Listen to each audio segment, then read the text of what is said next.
चलो देखो, we are discussing couple. Couple क्या होता है? तो कपल में हम कहते हैं a pair of equal and opposite forces with different lines of action. Line of action ये है पहले फोर्स की लाइन ऑफ एक्शन, ये रहेगी दूसरे फोर्स की लाइन ऑफ एक्शन। ये अगर अलग अलग है तो क्या होगा? फोर्सेस है इक्वल एंड अपोजिट, ठीक है, इक्वल एंड अपोजिट फोर्सेस है, सो नेट फोर्स जीरो हो जाएगा। बट इनकी लाइन ऑफ एक्शन डिफरेंट होने के कारण ये दो फोर्सेस इस बॉडी में रोटेशन प्रोड्यूस करने वाले हैं without translation.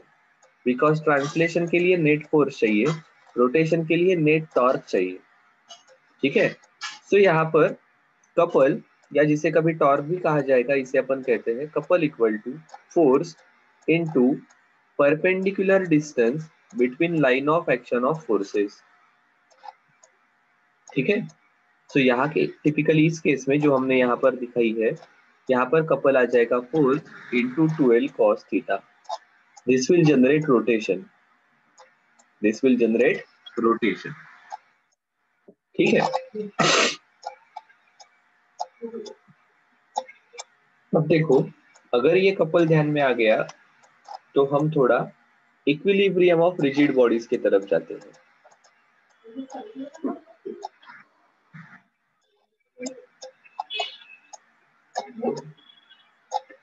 Equilibrium of rigid body.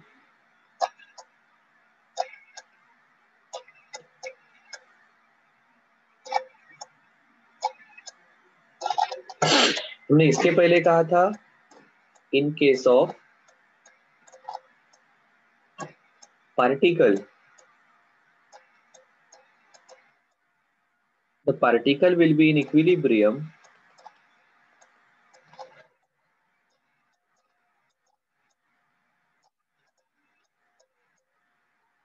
if net force acting on the particle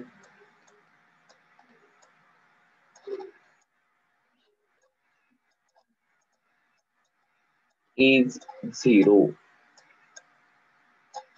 ठीक है। अब ऐसा क्यों? बिकॉज पार्टिकल मतलब एक पॉइंट जैसा रहेगा।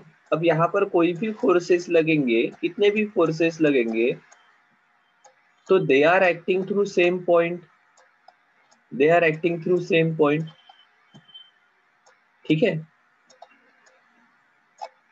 सो अगर यहाँ पर जो फोर्सेस एक्ट हो रहे हैं इसकी net sum, obviously force being vector quantity, इसकी वेक्टर एडिशन हमें करनी पड़ेगी।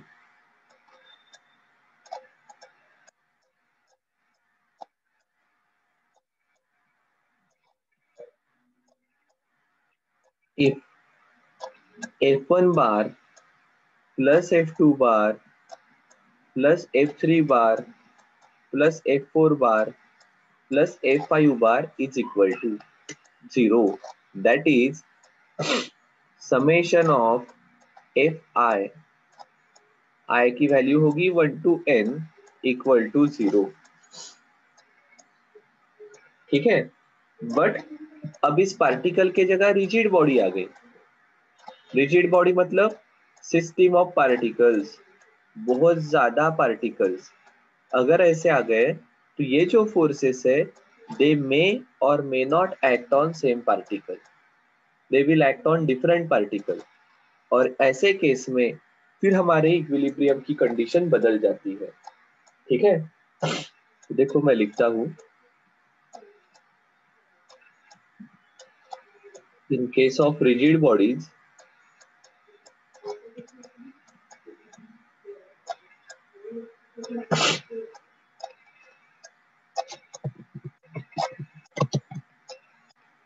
the body is said to be in equilibrium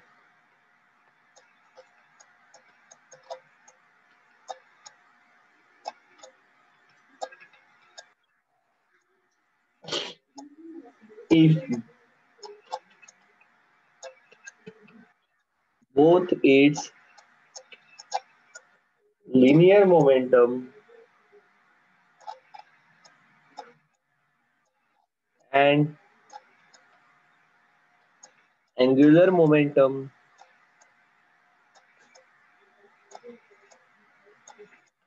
are not changing with time, or equivalently,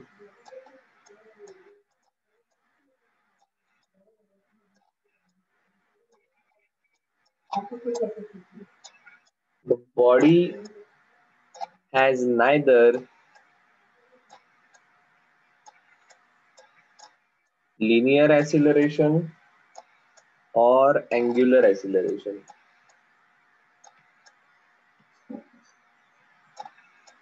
ठीक है, देखो इसका क्या मतलब है। इसका मतलब ऐसा है,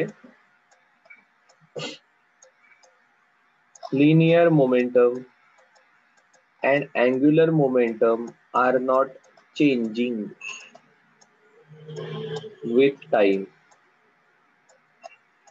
dl by dt is equal to 0 and dp by dt equal to 0. dl by dt is net torque equal to 0 and dp by dt net force equal to 0. अगर टॉर्क नहीं है तो angular acceleration will be constant, will be 0। Acceleration के बारे में बात कर रहे हैं। फोर्स 0 है मतलब linear acceleration is 0।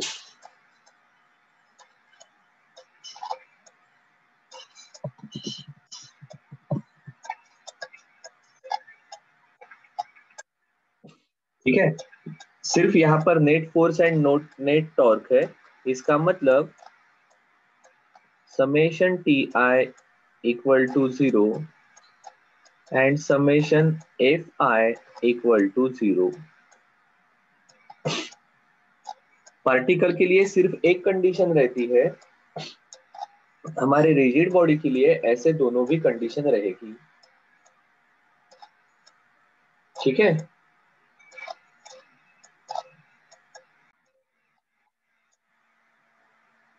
as torque and force are vector three-dimensional quantities, our conditions become,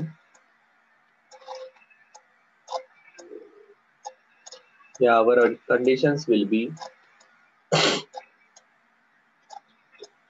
summation fx equal to 0, summation fy equal to 0, summation fz equal to 0, summation of torque along x-axis will be 0, summation of torque in y direction will be 0, and summation of torque along z-axis will be 0। ठीक है, ये तब लगेगा जब हमारे forces and torque ये three dimensional है। ठीक है, if forces are coplanar, coplanar मतलब in the same plane, in the same plane. अगर सेम प्लेन है तो वहां पर ही आप एक्स और वाई ले सकते हो, उस प्लेन में जेड रहेगा ही नहीं। ठीक है, सो अगर ये कोप्लेनर रहेंगे तो तीन ही कंडीशन आएंगी, summation F X equal to 0, summation F Y equal to 0, और तीसरी कंडीशन आएगी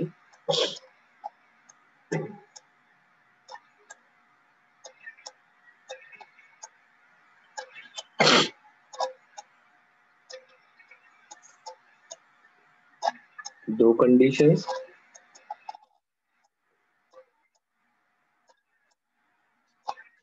and the sum of the component of forces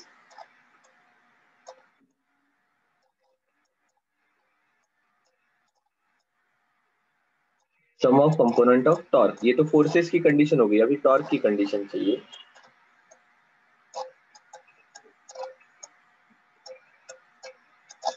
along any axis perpendicular to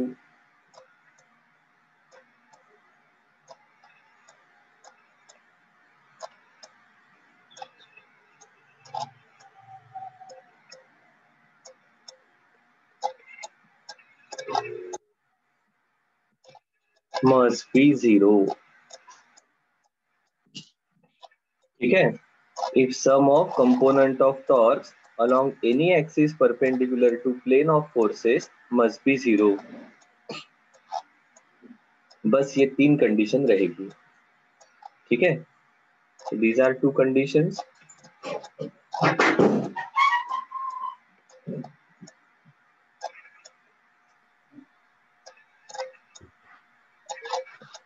this will be our third condition।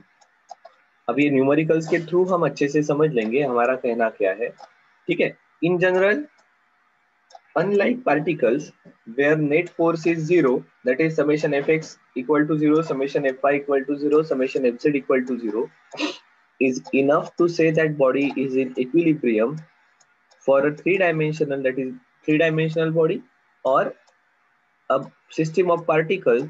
We need more condition, because not only all summation of all force, that is net force should be zero is enough, we need additional condition, summation of all torques, उसके ऊपर लगने वाले सभी torque को zero कहना पड़ेगा। ठीक है, ओके सर, ठीक है। फिर इन कंडीशन को हमने देखा, नेट फोर्स जीरो मतलब फोर्स के एक्स वाई जेड कंपोनेंट हो सकते हैं, नेट टॉर्क जीरो मतलब टॉर्क के एक्स वाई जेड कंपोनेंट हो सकते हैं। अगर ऐसी बॉडी है जहां पर फोर्सेस आर कोप्लेनर, एक ही प्लेन में है, सिर्फ एक्स और वाई कंपोनेंट है, जेड कंपोनेंट नहीं है, तो ऐसे केस में आपको कंसीडर करना पड़ेगा the sum of component of torques along any axis perpendicular to plane of force, a plane of forces must be zero। ठीक है, जिस प्लेन में ये फोर्सेस है उस प्लेन को परपेंडिकुलर जो कोई भी एक्सिस रहेगा उसके अलोंग टॉर्क नहीं होना चाहिए। ठीक है, उसके अलोंग टॉर्क नहीं होना चाहिए। क्या ध्यान में आ गया इतना पार्ट? सर ऐसा आप क्यों कह रहे हैं? तो देखो इसे थोड़ा सा अपन एक डायग्राम के थ्रू समझते हैं, बड़ा आसान है, कोई टेंशन वाला काम नहीं है। ये एक प्लेन हो सकता है, इस प्लेन में ये कोई बॉडी है। ठीक है, अब कोप्लेनर फोर्सेस एक्ट होने वाले, कैसे फोर्सेस एक्ट होंगे? कोप्लेनर। अपन एक जनरल, ऑब्वियसली कोई भी फोर्स रहेगा तो उसके एक्स एंड वाई कंपोनेंट ही रहने वाले हैं, क्योंकि forces are in one plane. ठीक है, सो इस पार्टिकल पर ये दो फोर्सेस अगर एक्ट हो रहे हैं, अगर हम इस पॉइंट को फिक्स पॉइंट मानते हैं तो देखो, एक मिनट,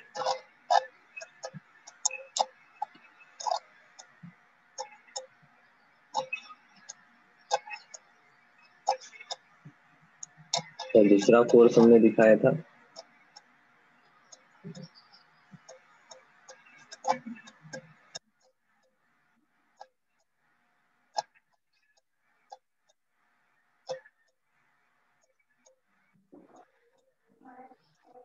दूसरा फोर्स था यहाँ पर एक्ट होने वाला इस प्रकार से।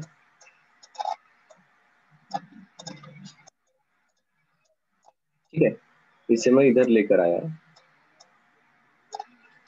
और इस पॉइंट से परपेंडिकुलर डिस्टेंस ये रहेगा। अब देखो,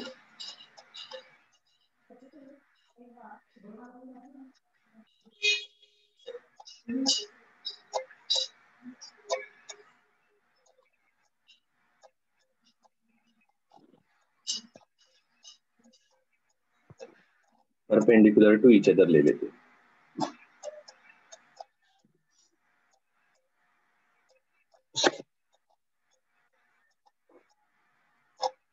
हम एक्स वाई कोई भी डिसाइड कर सकते हैं, इसलिए यहाँ पर इनको ऐसा लिया है। अब देखो ये आर क्रॉस एफ किधर आएगा, ये आर की डायरेक्शन है, ये एफ की डायरेक्शन है। R cross F, this is R, ये एफ है।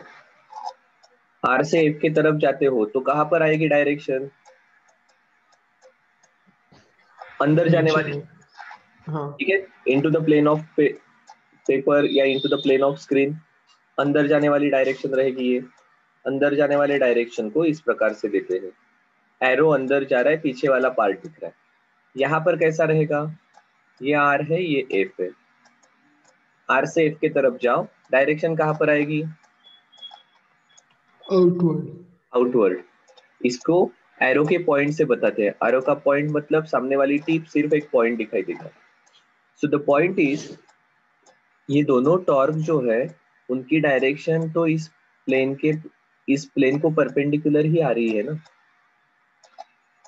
ये भी डायरेक्शन बाहर आने वाली is perpendicular to plane of paper, ये भी डायरेक्शन बाहर आने वाली is perpendicular to plane of paper. So बाकी टॉर्क कंसीडर करने की जरूरत है क्या, कोई भी, जो कोई भी टॉर्क्स है those are acting along the line perpendicular to plane of paper या perpendicular to plane in which our coplanar forces are exist। हमारे फोर्सेस जिस प्लेन में है उस प्लेन को परपेंडिकुलर ही टॉर्क ये फोर्सेस जनरेट करने वाले हैं। इसलिए यहां पर देखा आपने कि ये जो थर्ड कंडीशन है, समेशन एफ एक्स जीरो होना चाहिए, समेशन एफ वाई जीरो होना चाहिए, परफेक्ट। तीसरी कंडीशन जो कही है वो कंडीशन क्या है, the sum of the component of torques along any axis perpendicular to plane of forces. जिस प्लेन में फोर्सेस है उस प्लेन को परपेंडिकुलर डायरेक्शन में जो टॉर्क हो रहे हैं उनकी नेट सम जीरो आनी चाहिए। मतलब यहाँ पर आपको ध्यान में आएगा कि सर ये जो टॉर्क है ये बाहर वाला है, ये बॉडी को इस प्रकार से कौन से डायरेक्शन में रोटेट करेगा, एंटी क्लॉकवाइज। ये जो फोर्स है ये कौन से डायरेक्शन में रोटेट करेगा, if this C point is fix, clockwise direction में। क्या सही है, यस सर। ठीक है। अगर ऐसा है तो ये दोनों फोर्सेस के कारण जो टॉर्क जनरेट हो रहे हैं, ठीक है, ये टॉर्क की नेट सम जीरो आनी चाहिए, ठीक है। इस टॉर्क की नेट सम जीरो आनी चाहिए। देखो इसको ही हम, मतलब ये तो टॉर्क जनरेट हो रहा है, टॉर्क की direction along the axis of rotation रहेगी। यहाँ पर हम एक कंसेप्ट इंट्रोड्यूस करते हैं, प्रिंसिपल ऑफ मोमेंट्स, ठीक है। क्या कंसेप्ट इंट्रोड्यूस करते हैं, प्रिंसिपल ऑफ मोमेंट। देखो इसे प्रिंसिपल ऑफ मोमेंट को समझ लेंगे। This is very similar to torque, ठीक है। सिर्फ प्रिंसिपल ऑफ मोमेंट हम क्यों कहते हैं ये आपको तुरंत ध्यान में आ जाएगा। Suppose we have a rigid body और यहाँ पर एक फलक्रम है। फलक्रम पता है आपको क्या होता है,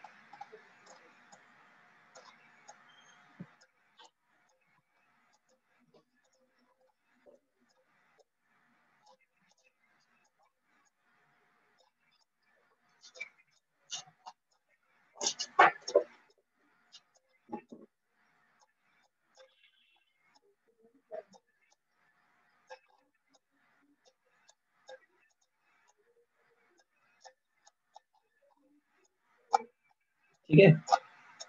और अब यहाँ पर एक फोर्स एक्ट हो रहा है, यहाँ पर एक फोर्स एक्ट हो रहा है। अब देखो हम क्या कहते हैं, this is force F1, this is force F2। From this support this distance is d2, this distance is d1. अब ऑब्वियसली इस बॉडी का कुछ ना कुछ वेट रहेगा, ठीक है। ये वेट कहाँ पर एक्ट होगा, डाउनवर्ड डायरेक्शन में। अब साथ ही साथ यहाँ पर F1 और F2 फोर्सेस है। एक्चुअली इस बॉडी ने क्या करना चाहिए, because of weight and because of force F1 F2 क्या होना चाहिए,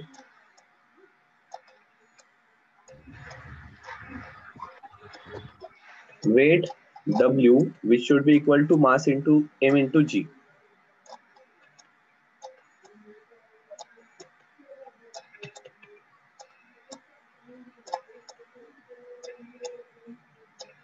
क्या होना चाहिए बॉडी के साथ, बताओ। ये नीचे सर वो Obviously, नीचे D2 नीचे नीचे आना चाहिए। बिल्कुल पूरे बॉडी पर अगर डाउनवर्ड फोर्स है तो बॉडी नीचे आनी चाहिए। सो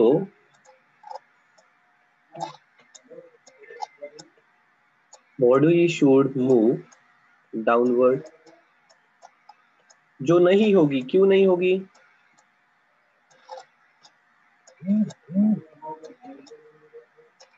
but it will not because of support, जिसको अपन रिएक्शन कह सकते हैं, रिएक्शन आर प्रोवाइडेड बाय, इसको नाम दे देते हैं पी, इसको कहा जाता है फलक्रम, ठीक है। सो देखो यहाँ पर ये रिएक्शन आ जाएगी। अब ये रिएक्शन कितनी रहेगी, आप कॉमन सेंस से मुझे बता सकते हो। R should be equal to, कितनी रहेगी आर की वैल्यू, आर की वैल्यू कितनी रहेगी, R is reaction, R is force, P तो उसका नाम है, वो वेट प्लस दोनों का वेट प्लस F1 F2। बिल्कुल सही है। W plus F1 plus F2, इसकी एडिशन जो रहेगी वो आर इतनी रहेगी, ठीक है। सो क्या मैं ऐसा कहूँ क्या, अगर मैं मेरी सिस्टम कंसीडर करता हूँ तो आपको पता है फोर्स वेक्टर क्वांटिटी है, सो अपवर्ड पॉजिटिव है, तो इसका मतलब R minus F1 minus F2 minus W equal to 0, या इसे ही हम दूसरे वे में लिख सकते हैं, अपवर्ड डायरेक्शन के force equal to downward direction के force, summation of force in y direction upward direction equal to summation of force in downward direction, so net force 0 हो जाएगा। किसी भी प्रकार से आप बता सकते हो, ठीक है। एक ही चीज है, हाँ, नेट फोर्स इक्वल टू 0 मतलब सभी फोर्सेस के एडिशन करो, डायरेक्शन के हिसाब से उनके साइन कंसीडर करो, या एक डायरेक्शन अपवर्ड डायरेक्शन के फोर्स कंसीडर करो, दूसरी साइड में डाउनवर्ड डायरेक्शन के फोर्स कंसीडर करो, दोनों इक्वल है इसलिए नेट फोर्स 0 हो जाएगा, ठीक है। बट अब आपको पता है क्या ये सभी फोर्स की डायरेक्शन सेम है क्या, लाइन ऑफ एक्शन सेम है क्या, नो सर। No sir. नहीं है। No sir. अभी देखो, for simplicity we are considering our W, ये फलक्रम के थ्रू एक्ट हो रहा है, ठीक है, सिंप्लिसिटी के लिए, नहीं तो हमारा इक्वेशन थोड़ा कॉम्प्लिकेटेड हो जाएगा। सिंप्लिसिटी के लिए कह रहे W is acting through fulcrum, ठीक है। या हम सिंप्लिसिटी के लिए कह सकते हैं this is massless rod, negligible mass रहेगा कंपेयर टू F1 F2, ठीक है। सो क्या ये सभी फोर्सेस की लाइन ऑफ एक्शन सेम है क्या, नो सर। अगर line of action no same sir. नहीं है तो क्या होगा,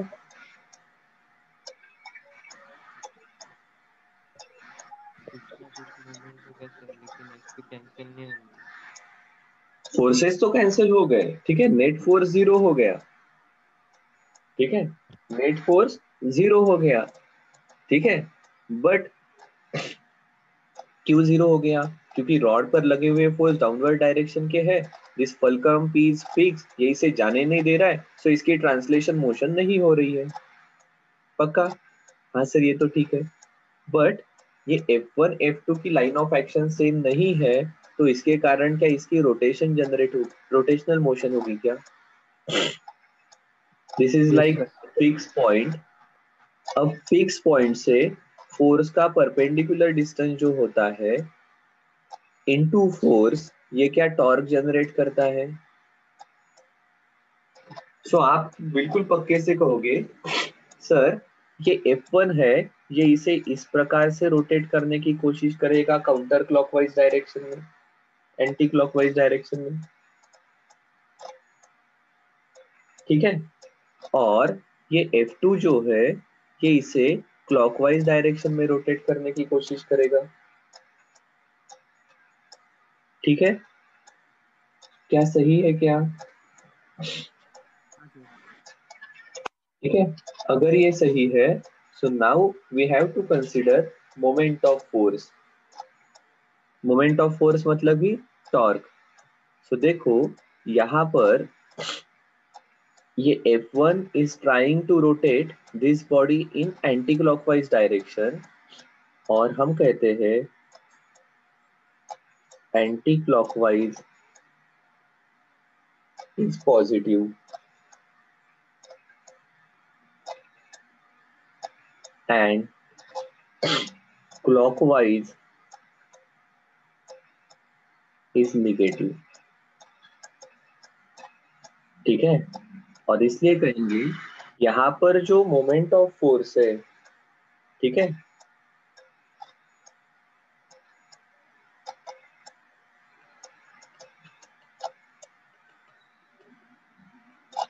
net moment of force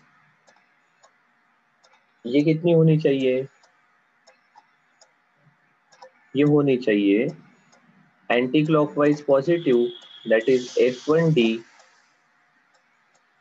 clockwise is negative is F2D। इसकी साइन माइनस है बिकॉज क्लॉकवाइज को नेगेटिव कहा जाएगा, इज जीरो। सर ये ऐसा क्यों लिखा? ये लिखा है फॉर ट्रांसलेशनल इक्विलिब्रियम,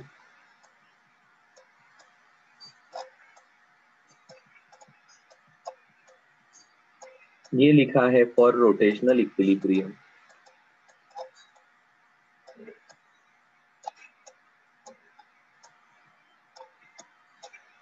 ठीक है, तभी जाकर ये बॉडी इक्विलिब्रियम में रहेगी।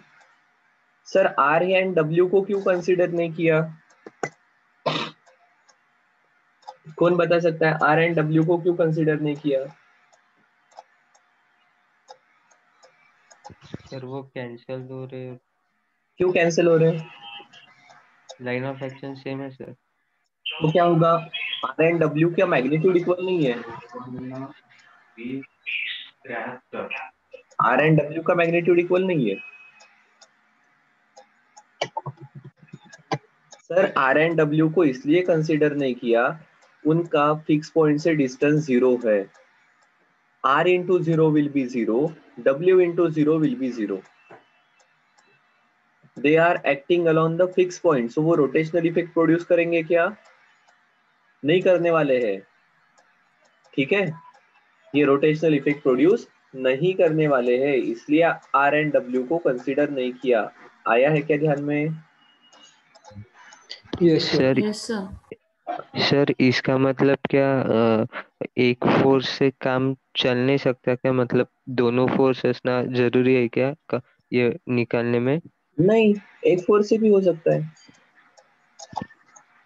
सिर्फ एंटी क्लॉकवाइज मोमेंट हो सकती है, सिर्फ क्लॉकवाइज मोमेंट हो सकती है। अगर ऐसी सिस्टम है तो हम ऐसा कंसीडर करते हैं। इसका एडवांटेज कहाँ पर है ये हम देखेंगे अभी। ठीक है, अब फोर्सेस का तो ठीक है, फोर्सेस का आसान है। ये थोड़ा सा नेट मोमेंट वाली इक्वेशन को आप देखो, F1D1 minus F2D2 equal to zero, ऐसा क्यों लिखा? आपको ये, आप इस पर कन्विंस हो क्या? ये F1D जो है ये एंटी क्लॉकवाइज डायरेक्शन में रोटेट करेगा, सही है। ये F2D है, ये इसको क्लॉकवाइज डायरेक्शन में रोटेट करेगा। क्या ये भी सही है? हमने एंटी क्लॉकवाइज को पॉजिटिव कहा, इसलिए F1D को पॉजिटिव कहा। ये क्लॉकवाइज को निगेटिव कहा है, मतलब FTD2 को निगेटिव लिखा है। और नेट मोमेंट 0 आनी चाहिए, so that body will be in translation equilibrium. इसका मतलब क्या हुआ? क्या इसका मतलब F1D1 इक्वल टू F2D2 हुआ क्या? हाँ सर। इसका मतलब क्या मैं ऐसा कहूँ क्या, F1 upon F2 equal to D2 by D1?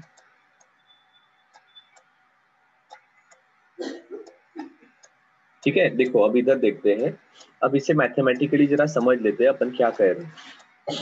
F1D1 equal to F2D2। अब F1 अगर आपका लोड है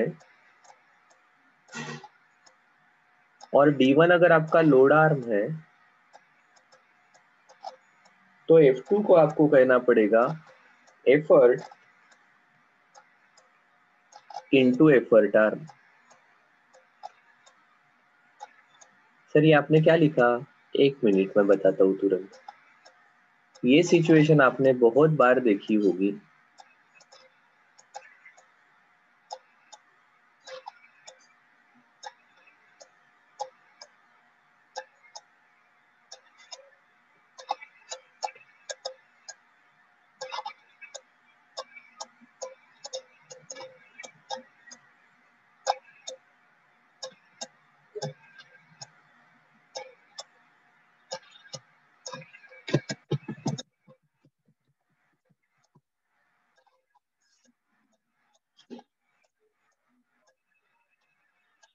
देखिए क्या,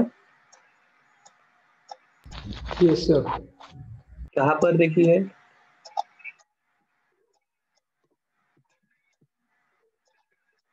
कहाँ पर देखी है ये? सर हम स्कूल में देख कर आया करते थे, एक साइड में इरेजर, बीच में स्केल और बीच में पेन। ओके।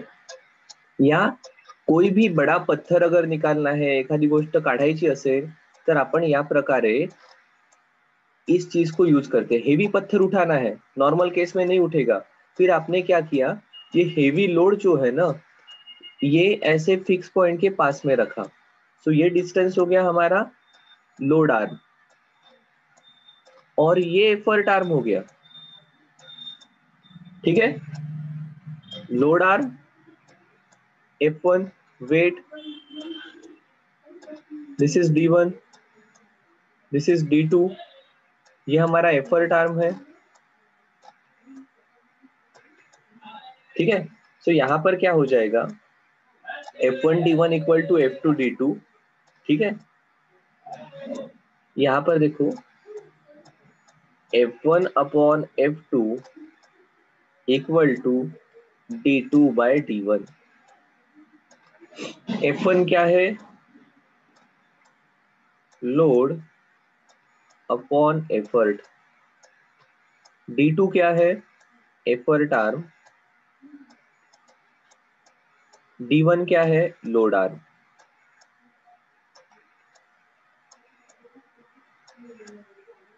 ठीक है, सो देखो, अगर आपका एफर्ट आर्म है 100 सेंटीमीटर, लोड आर्म है 10 सेंटीमीटर। ठीक है, clear? Effort arm is 100 centimetre, load arm is 10 centimetre. ये रेशो कितना आ गया? 10। इसका मतलब क्या, load equal to 10 times of effort. इसका मतलब क्या? इसका मतलब आप 10 न्यूटन के एफर्ट में 100 न्यूटन का वेट उठा सकते हो। आप 50 न्यूटन के एफर्ट में 500 न्यूटन का वेट उठा सकते हो। So this is called as mechanical advantage. इसलिए बड़े बड़े पत्थर उठाने हैं, एखादे चीज को आगे धकेलना है, तो आप इस प्रकार की सिस्टम को यूज करोगे। ठीक है, ये ये पेंट के लोहे के डब्बे आते हैं ना, उनका ढक्कन खोलने के लिए आप इस प्रकार के सिस्टम को यूज करते हैं। ठीक है, उनका जनरली ऐसा होता है, देखो ये इस प्रकार से उसका टॉप सरफेस रहता है और ये ढक्कन ऐसा रहेगा और ये यहाँ पर फिट रहता है। फिर अपन क्या करते हैं, एक आधा चम्मच, हमारा पेचकस, ऐसे चीज को इस प्रकार से लगाते हो और फिर यहाँ पर एफर्ट देते हो, इसे दबाते हो। सो अब देखो ये फिक्स पॉइंट हो गया, this will be length of your effort arm, ये है आपका लोड आर्म और ये है आपका लोड जिसको आपको खोलना है, और इसके कारण थोड़े से एफर्ट में ये खुल जाएगा, अदरवाइज ये नहीं खुलता था। हाथ से खोल के देखो ये नहीं खुलेगा। सो इस प्रकार से आपने क्या किया, मैकेनिकल एडवांटेज को यूज किया। क्या ध्यान में आ रहा है कि मैं क्या कह रहा हूँ? Yes sir. Yes sir. ठीक है। सर सर हाँ ये जो F1D1 है ये तो मोमेंट ऑफ फोर्स है ना, हाँ, तो ये तो वेक्टर क्वांटिटी है, ये तो कंजर्वेट मतलब वो जो भी लॉ होता है वो तो नहीं होती, वो तो अपोजिटली उसकी इक्वल होती है, मतलब वहाँ पे माइनस साइन चाहिए ना। हम इनका मैग्नीट्यूड कंसीडर कर रहे हैं ना। ठीक है, हम इसका मैग्नीट्यूड कंसीडर कर रहे हैं और ये आया कहाँ से, देखो ये अगर फिक्स पॉइंट है, ये अगर आपका फिक्स पॉइंट है तो ये लोड इसे इस साइड में रोटेट करने की कोशिश करेगा, ये लोड इसे अपोजिट डायरेक्शन में रोटेट करने की कोशिश करेगा। सो ये इक्वल टू के एक साइड में आते हैं तो इनकी नेट फोर्स, नेट मोमेंट 0 आ जाएगी। स्कूल के सीसों में ये होता है, स्कूल के सीसों में ये होता है। ये हमारा सीसो रहता है, इस प्रकार से ये सपोर्ट रहेगा, ये इसका हैंडल है। सो आप बहुत बार क्या करते हो, ये छोटा बच्चा यहाँ पर बैठता है,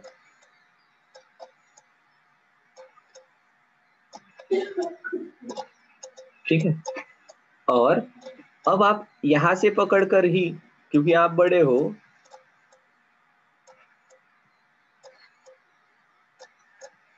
ये आप यहां से पकड़कर ही इसको खिलाते हो। वही आप यहाँ पर चले गए इस पॉइंट पर, ए से आप बी पॉइंट पर चले गए तो आपको फिर कम एफर्ट लगेंगे, क्योंकि ये load and this load arm ये फिक्स है।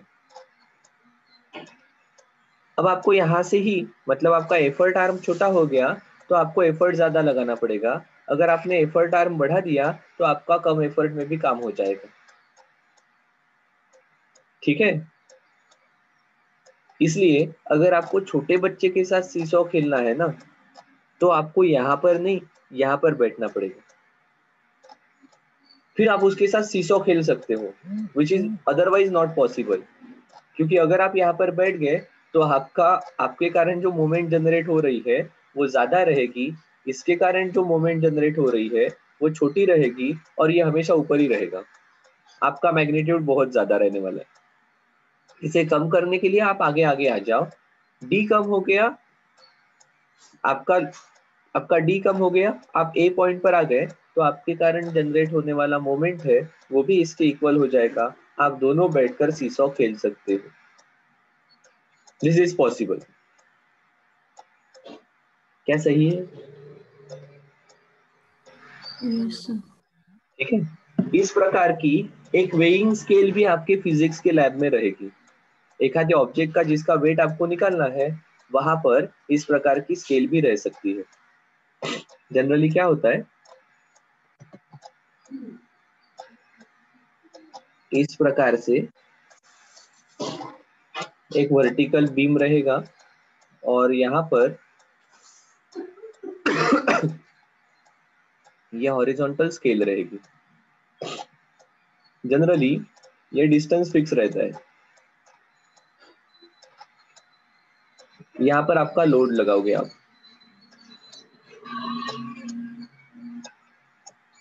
ठीक है। अब ये लोड m इंटू जी रहेगा, ये आपका आर्म है D1, ठीक है। फिर आप क्या करते हो, आपके पास जो एक नोन वेट रहता है, उस वेट को यहाँ की जो स्केल है उसके ऊपर शिफ्ट करते जाते हो, और फिर एक कंडीशन आ जाती है जब ये बैलेंस रहेगा। ये जो यहाँ पर एक मार्कर रह सकता है, ये मार्कर इस पॉइंट को मैच करेगा,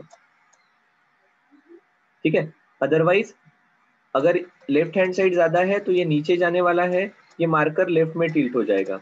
अगर राइट हैंड साइड ज्यादा है तो ये राइट में टिल्ट हो जाएगा, ये मार्कर इस डायरेक्शन में रहने वाला है, पॉइंटर मार्कर को, ठीक है। सो देन ये वेट आपको पता है, ठीक है। This is capital M into g. D1 D2 आप स्केल से मेजर कर सकते हो, तो ये नॉन अननोन वेट आप मेजर कर पाओगे, ठीक है। ये अननोन वेट आप मेजर कर पाओगे क्योंकि when it is in equilibrium, anti clockwise moment जो है एंड क्लॉकवाइज मोमेंट जो है ये इक्वल हो जाएगी। एंटी क्लॉकवाइज मोमेंट रहेगी M1G, sorry mg into D1। Clockwise moment क्या रहेगी, capital M G into D2। जी कैंसल, कैपिटल M पता है कि आपको नॉन मास है, D2 आप मेजर कर सकते हो स्किल से, D1 आप मेजर कर सकते हो, ये M की वैल्यू आप फाइंड आउट करोगे।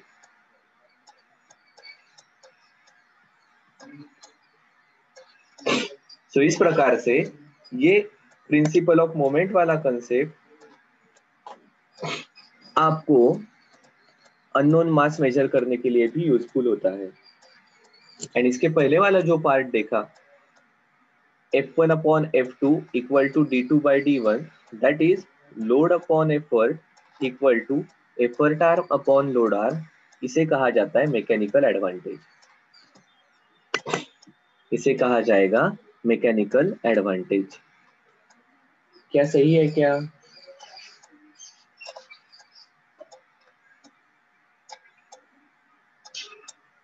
ठीक है। अब एक छोटा सा कंसेप्ट है, सिंपल है, जो हमारे अर्थ के ऊपर कोई ज्यादा प्रॉब्लम नहीं जनरेट करता है, उसको अपन समझ लेते हैं, which is called as centre of gravity.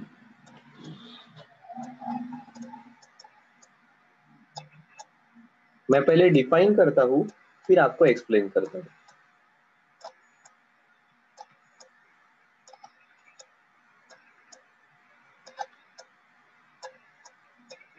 The centre of gravity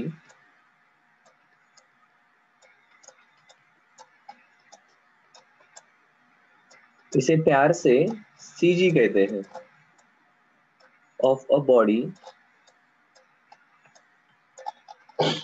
as that at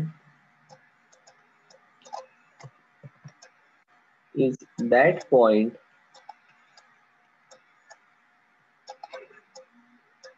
where total gravitational torque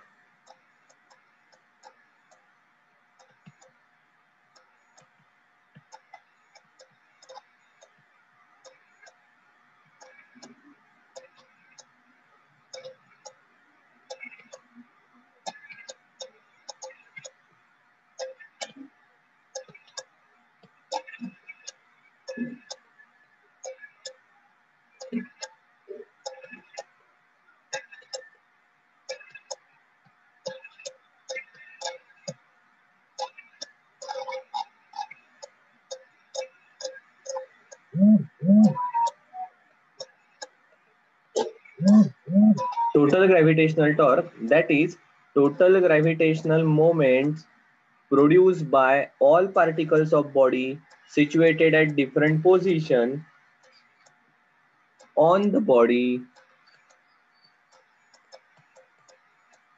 is zero।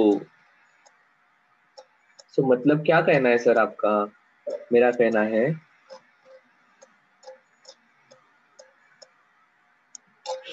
अगर इस प्रकार की कोई बॉडी है, ठीक है, अब इस बॉडी में बहुत सारे पार्टिकल हो सकते हैं,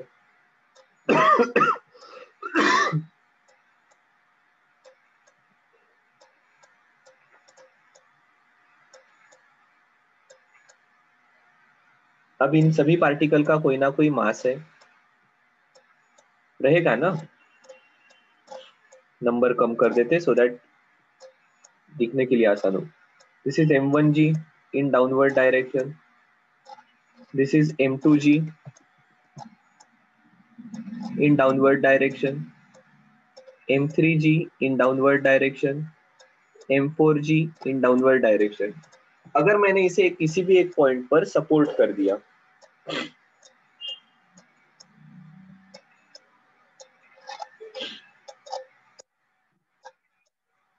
ये अगर सपोर्ट है तो क्या होगा मुझे बताओ। m1g इस बॉडी को किस डायरेक्शन में रोटेट करने की कोशिश करेंगे, क्लॉकवाइज और anti clockwise? Clockwise. Clockwise. m1g anti clockwise. ये सपोर्ट है, anti clockwise. Anti anti clockwise. Clock. m2g, anti clockwise. Anti clockwise. m3g, clockwise. m4g। Clockwise. Okay, अगर इसकी पोजीशन चेंज हो गई तो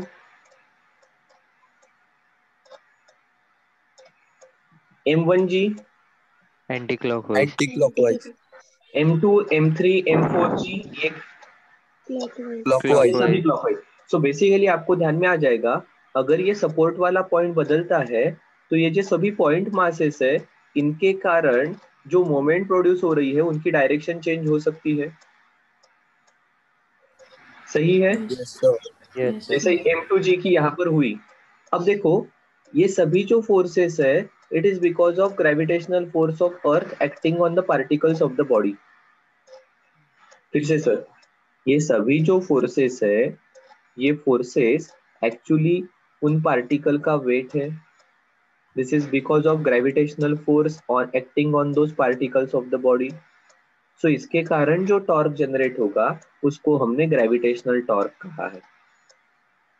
ठीक है, अब हमें ऐसा पॉइंट ढूंढना है, अब हमें ऐसा पॉइंट ढूंढना है सो दैट ये टोटल ग्रेविटेशनल टॉर्क जो रहेगा, ठीक है, ये 0 रहेगा। सही है क्या? टोटल ग्रेविटेशनल टॉर्क ये 0 रहना चाहिए। दिस टोटल ग्रेविटेशनल टॉर्क मतलब ये सभी इंडिविजुअल टॉर्क के एडिशन।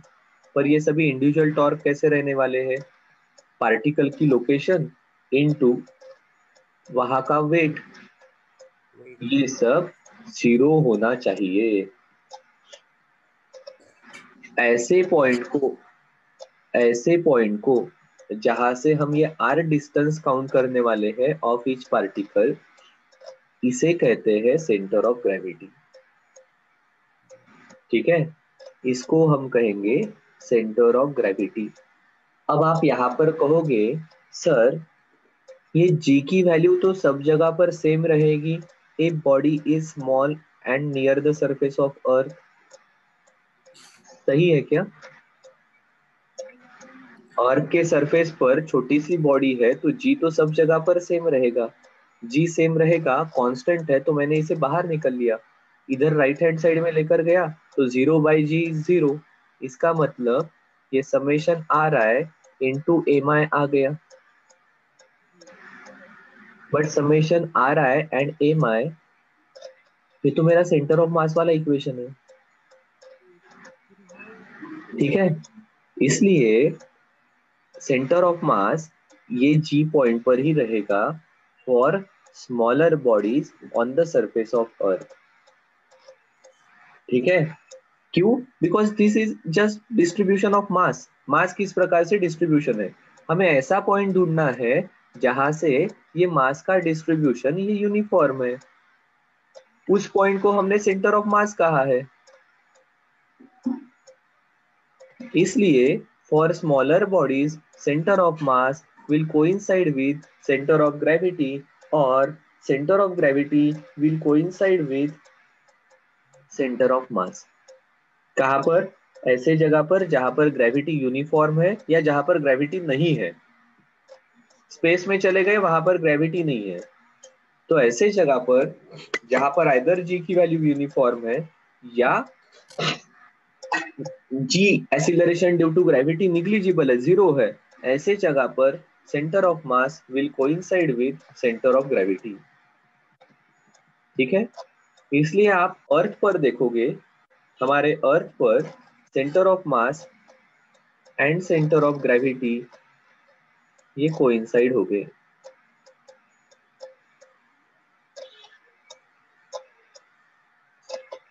कहां पर? On earth. क्या जरूरी है यहाँ पर? यहाँ पर जरूरी है यूनिफॉर्म वैल्यू ऑफ जी और g equal to 0, gravity free space. तो वहां पर इस प्रकार से, ऑन अर्थ क्यों लिखा? बिकॉज अर्थ के ऊपर value of g is uniform, centre of mass will coincide with centre of gravity. क्या ठीक है क्या? Yes sir. अब कल हम एक दो क्वेश्चन करके इसे समझ लेंगे।